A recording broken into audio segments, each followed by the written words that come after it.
Hey folks, it's so nice in Sweden at the moment. It's really hot, a little bit windy, and I'm just treating myself to a little bit of takeaway.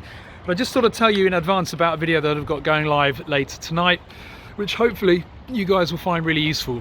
All the time I'm asked, what's the biggest tip you've got for how to capture good drone footage?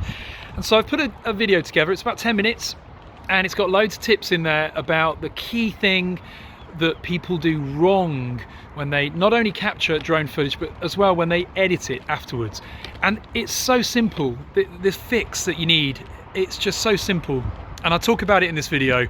Also give some examples, and I'm even going into Adobe Premiere to show you some editing tips as well, because a lot of you have asked for that, and I think it's really important to show, because ultimately no matter what footage you capture, you've still got to edit it. That's the most important part.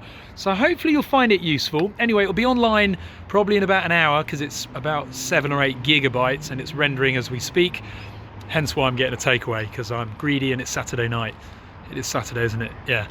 So anyway, look out for that video on the main channel and comment on it. And also, if there's any other editing video type things that you'd like to see me give, tutorials or guides or anything instructional, just let me know. Comment below and I'll happily sort it out for you guys. Anyway, thanks again for subscribing to Droning On Live. Lots more content to come here. Keep watching.